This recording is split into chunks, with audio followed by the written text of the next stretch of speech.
स्वागत है एक बार फिर से आप सभी व्यूअर्स का। आज के इस वीडियो में हम लोग इग्नू के MCS 021 data and file structure term end examination June 2020 के क्वेश्चन नंबर 4B को डिस्कस करने वाले हैं, ठीक है, जो कि आपका बेस्ड है डेप्थ फर्स्ट सर्च पे, DFS, ठीक है। और इसमें आपको उसकी टाइम कॉम्प्लेक्सिटी भी बतानी है। तो जैसा कि आप देख रहे हैं यहाँ पर कि DFS किस तरीके से काम करता है वो समझ लेते हैं पहले। तो DFS जो होता है वो फॉलोज करता है फर्स्ट अ पाथ, यानी कि DFS का कॉन्सेप्ट क्या है कि ये पहले एक पाथ को फॉलो करेगा, ठीक है। कहाँ से फॉलो करेगा? फ्रॉम द स्टार्टिंग नोड, यानी कि कोई भी उसका एक स्टार्टिंग नोड होगा, ठीक है, उससे। अब जैसे ट्री होता तो ट्री में तो आपको पता है कि रूट से ही स्टार्ट करेंगे, है ना। अच्छा, लेकिन बाकी जो ग्राफ होता है उसमें आप किसी भी नोड को आप एक स्टार्टिंग नोड मान सकते हैं, ठीक है। जैसा कि हमने इसमें ग्राफ लिया है, आप ट्री भी ले सकते थे।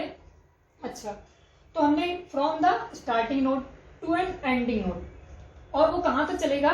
जब तक वो एंडिंग नोड तक नहीं पहुंच जाता, यानी कि लीफ नोड तक नहीं पहुंच जाता, ठीक है।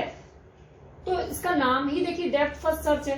क्यों? क्योंकि देखिए पूरी डेप्थ तक जा रहा है, पूरी गहराई तक जा रहा है, तब जाके वो आगे किसी दूसरे पाथ पर फॉलो करेगा, ठीक है।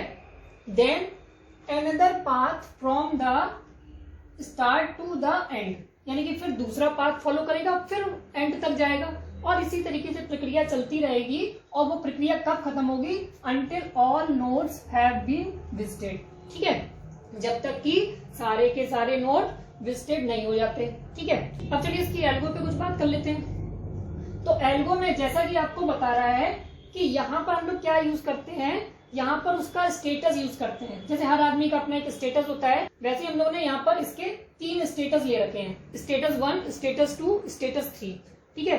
स्टेटस 1 बताएगा कि हमारा ये जो नोड है वो रेडी स्टेट में है, ठीक है। अच्छा, जो स्टेटस 2 है वो बताएगा कि ये भी वेटिंग स्टेट में है, यानी कि वो स्टैक पर है, ठीक है। अच्छा, और जो स्टेटस 3 है वो ये बताएगा कि वो नोड प्रोसेस हो चुका है, ठीक। अच्छा, तो क्या है, जैसा कि पहला स्टेप कह रहा है initialize all nodes to the ready state, यानी कि हमें क्या करना होगा कि जितने भी नोड्स हैं, ठीक है, उनको इनिशियलाइज कर देना होगा रेडी स्टेट से, यानी कि उनका स्टेटस क्या कर देना होगा? 1 कर देना होगा, ठीक है। अच्छा, फिर हमें क्या करना पड़ेगा? जिस नोड को हमने स्टार्टिंग नोड माना है, ठीक है, उस नोड को हम पुश कर देंगे ऑन टू स्टैक, यानी कि स्टैक में पुश कर देंगे, ठीक है। अच्छा, अब जैसे ही पुश कर देंगे वैसे ही हमें क्या करना पड़ेगा? उसका स्टेटस जो है वो वेटिंग स्टेट में डालना पड़ेगा, यानी कि उसका स्टेटस 2 कर देना होगा। अच्छा, चलिए हो गया। फिर अब हमारा थर्ड स्टेप में क्या कह रहा है कि रिपीट करना है हमें स्टेप 4 एंड 5, यानी कि 4-5 स्टेप्स को हमें रिपीट करना है अंटिल स्टैक इज एम्प्टी, जब तक कि आपकी स्टैक जो है वो खाली नहीं हो जाती, ठीक है। अच्छा, चलिए ये भी कर लेते हैं। उसके बाद अब फोर्थ स्टेप आ रही है, क्या करना है आपको? Pop the top node. तो आपको क्या करना है कि जैसा कि आप जानते हैं कि स्टैक का कॉन्सेप्ट होता है लीफो वाला, ठीक है, लास्ट इन फर्स्ट आउट, यानी कि जो बाद में एंटर करेगा वो पहले आउट हो जाएगा, ठीक है। अच्छा, तो आपको क्या करना है? जो भी टॉप नोड है उसको पॉप करना है स्टैक से, ठीक है, कर लिया। प्रोसेस करना है उस नोड को और उसका स्टेटस चेंज कर देना है प्रोसेस स्टेट पर, यानी कि उसका स्टेटस आपको 3 बना देना है, ठीक। अच्छा, फिर क्योंकि स्टेप 4 एंड 5 को रिपीट करनी है, फिर अब आपको क्या करना है? वो तो प्रोसेस कर लेंगे, लेकिन कुछ और भी करना है। फिर आपको क्या करना पड़ेगा? Push on to stack. अब आपको कुछ चीजें पुश भी करनी पड़ेंगी। वो कौन क्या पुश करना पड़ेगा? All the neighbours of N, यानी कि जिस नोड को आपने पॉप किया स्टैक से उसके सभी नेबर्स को आपको पुश करना होगा स्टैक पर, ठीक है। That are still in the ready state, जो कि अभी रेडी स्टेट में है, ठीक है, ना ही उनका स्टेटस प्रोसेस्ड है, ना ही वो वेटिंग स्टेट में है, यानी कि ना ही वो स्टैक में ऑलरेडी हैं, ना ही वो प्रोसेस्ड हो चुके हैं, यानी कि पॉप हो चुके हैं, ठीक है।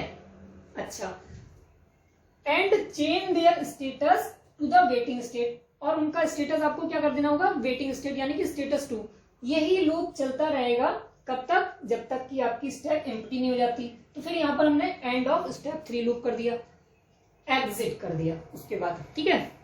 अच्छा, ये प्रोसेस रही। फिर यहाँ पर हमने एक ग्राफ ले रखा है ठीक है, और उसकी एडजेंसी लिस्ट बना रखी है कि कौन सा नोड कहाँ कहाँ तक जा सकता है। ठीक है, अच्छा अब क्योंकि जो आपको ग्राफ दिया गया वो डायरेक्टेड ग्राफ है, ठीक है, अगर यहाँ पर अनडायरेक्टेड ग्राफ होता तो ए से एफ और एफ से ए में कोई डिफरेंस नहीं होता, ठीक है, दोनों मानी जाती है लेकिन यहाँ पर ए से एफ के बीच में है रूट, लेकिन एफ से ए में नहीं जा सकते, ठीक है, क्योंकि डायरेक्टेड ग्राफ है। अच्छा चलिए ये भी क्लियर हो गया। अब इसी ग्राफ को हम इसकी हेल्प से कैसे चेक करेंगे तो वो हम लोग देखते हैं। अब सपोज हम यहाँ पर क्या चाहते हैं, यहाँ पर हमारी क्वेरी बस इतनी है कि जे से हम किन किन नोड तक विजिट कर सकते हैं, ठीक है, यानी कि इंक्लूडिंग जे, हमें ये मानना है कि जे से हम कहाँ कहाँ तक पहुंच सकते हैं, ठीक है, यानी कि उसकी डेप्थ तक जानना है कि हमें जे से कहाँ कहाँ तक पहुंचा जा सकता है, ठीक है। अच्छा तो इसको करने के लिए अब हम लोग क्या करेंगे, बैक से चलते हैं सपोज, ठीक है, तो हम लोग क्या करेंगे, एक स्टैक ले लेते हैं, यहाँ पर एक स्टैक ले ली सपोज, ठीक है, जो स्टार्टिंग में कैसी होगी, खाली होगी, है ना, यानी कि टॉप अभी किसी को पॉइंट नहीं कर रहा होगा।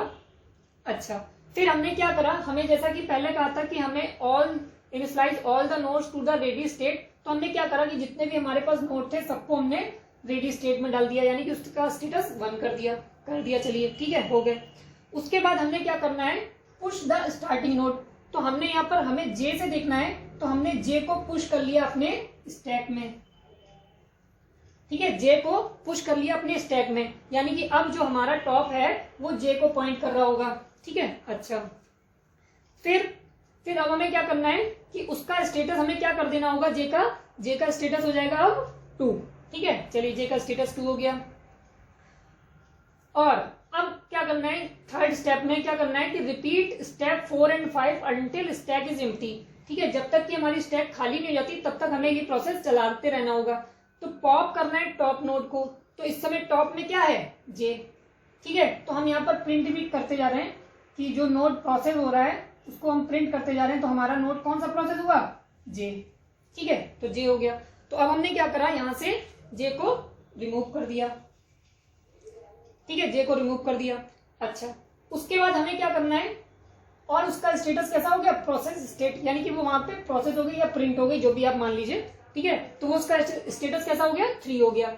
अब उसके बाद हमें क्या करना है, फिफ्थ स्टेप में push on to stack all the neighbours of N, यानी कि अभी जो हमने नोड पॉप करा है वो कौन सा है, जे, ठीक है, तो जे के नेबर्स कौन कौन से हैं, देखिए यहां से भी देख सकते हैं आप, और हमने यहाँ पर एडजेंसी लिस्ट बना रखी है, यहां से भी देख सकते हैं आप, और यहाँ पर हमने एडजेंसी लिस्ट बना रखी है, जिससे भी आप देख सकते हैं कि यहाँ पर आप डी और के पर जा सकते हैं, ठीक है। तो आपको क्या करना पड़ेगा, चाहे तो पहले डी को पुश कर लें, चाहे आप के को पुश कर लें, आप किसी को भी पुश कर सकते हैं, ठीक है, तो हमने इस ऑर्डर में कर लिया, आप किसी भी ऑर्डर में कर सकते हैं, तो आपने डी और के को पुश कर लिया। फिर हमने इसको क्या कर दिया, इसका जो ये रेडी स्टेट में थे ना, तो अभी इसको हमने वेटिंग स्टेट में डाल दिया, क्योंकि ये भी है स्टैक में जितनी चीज होंगी वो वेटिंग स्टेट में होगी, और स्टैक से बाहर जब पॉप हो जाएंगी वो आपकी प्रोसेस स्टेट में आ जाएगी, ठीक है। अच्छा अब हमारा टॉप नोड किसको बता रहा होगा, के को, ठीक है, फिर हमें क्या करना होगा, के को पॉप कर लेंगे, अब के को पॉप कर लेंगे और के को यहाँ पर प्रिंट करा देंगे, ठीक है। अच्छा ध्यान रखना है कि हमें स्टैक में उन एलिमेंट को पुश करना है जो भी रेडी स्टेट में है, ठीक है। अच्छा तो अब हमें क्या करना है, हमने यहाँ पर के को पॉप कर लिया, अब के को पॉप कर लिया तो के से हमारे कौन कौन से वर्टेक्स जुड़े हुए हैं, ठीक है, ई एंड जी, तो हमने कहा क्या, हमने ई और जी को पुश कर लिया, ठीक है, ई और जी को पुश कर लिया। उसके बाद हमें फिर से वही प्रोसेस अपनानी है, ठीक है, यानी कि अब इनको जी और ई का स्टेटस कैसा हो गया, स्टेटस 2। फिर हमने क्या करा, जी को पॉप कर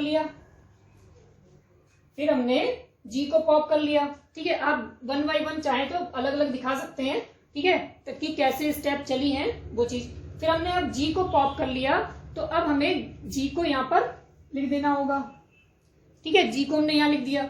अब जी को यहाँ लिखने के बाद हमें जी के एडजेसेंट एलिमेंट देखने हैं, यानी कि जी के एडजेसेंट नोड देखने हैं, तो जी के एडजेसेंट नोड क्या है, सी एंड ई, ठीक है, क्या सी यहाँ पर है, नहीं है, ठीक है, चलिए, तो सी को तो हमने पुश कर दिया, लेकिन ई को नहीं करेंगे। क्यों?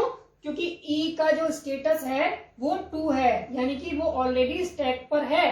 ठीक है, अच्छा चलिए, अब हमारा टॉप एलिमेंट क्या हो गया? सी हो गया। इस समय हमारा जो टॉप एलिमेंट हो गया वो हो गया सी हो गया। अच्छा, अब हम लोग क्या करेंगे? सी को पॉप कर लेंगे और इसका स्टेटस 3 हो जाएगा। ठीक है, अब हमने सी को पॉप कर लिया। अच्छा, अब सी के एडजेसेंट एलिमेंट क्या है? तो सी के एडजेसेंट नोड क्या है? एफ है। ठीक है, तो हमने क्या करा? एफ को पुश कर लिया। ठीक है, एफ को पुश कर लिया। क्यों? क्योंकि एफ अभी रेडी स्टेट में था। ठीक है, अच्छा, फिर अब हमारा टॉप नोड क्या हो गया? एफ। अब हम लोग एफ को पॉप कर लेंगे। जैसे ही एफ को पॉप करा और हमने यहां पर उसको प्रिंट भी करा लिया। ठीक है, एफ को पॉप कर लिया। उसके बाद एफ के नेबर्स देखिए, तो एफ के नेबर्स क्या है? डी। क्या डी को हम लोग पुश करेंगे? नहीं करेंगे, ऑलरेडी स्टैक में है। ठीक है, तो इसको हम पुश नहीं करेंगे। ठीक है, अब हमारा नेक्स्ट एलिमेंट क्या आ जाएगा? ई, यानी कि अब हम लोग ई को पॉप कर लेंगे। अब ई को पॉप करने का मतलब हो गया ई को यहाँ पर लिख लेंगे। ठीक है, अच्छा, अब ई के नेबर्स देखिए, तो ई के नेबर्स क्या है? डी सी जे। ठीक है, देखिए डी ऑलरेडी स्टैक में है, यानी कि इसका स्टेटस 2 है। सी का स्टेटस 3 हो चुका है, प्रोसेस हो चुका है। ठीक है, तो हमें डी और सी को तो नहीं रखना है, जे को हम लोग नहीं रखेंगे। ठीक है, अब ये हो गया, तो हमारा अब लास्ट एलिमेंट क्या बचा? यहाँ पर डी। तो अब हम लोग क्या करेंगे? डी को पॉप कर लेंगे। डी को पॉप कर लेंगे और डी को यहाँ पर लिख लेंगे। ठीक है, अब डी के एडजेसेंट क्या है? सी। ठीक है, तो जो कि हमारा ऑलरेडी प्रोसेस्ड है, तो यहाँ पर हमारा टास्क कंप्लीट हो जाता है। इस तरीके से हम लोग कहीं से कहीं पर भी जाने के लिए पाथ ढूंढ सकते हैं, किसी भी डेप्थ तक जा सकते हैं। ठीक है, तो ये थी इसकी प्रोसेस। आई थिंक आपको क्लियर हो गया होगा। अगर आपको ये वीडियो अच्छा लगा हो तो इसे लाइक करें, शेयर करें, और अगर आपने हमारे चैनल को अभी तक सब्सक्राइब नहीं किया तो इसे सब्सक्राइब करें, और हाँ, बेल आइकन पे क्लिक करना ना भूलें ताकि आपको नेक्स्ट वीडियो की नोटिफिकेशन सबसे पहले मिल सके। Thank you.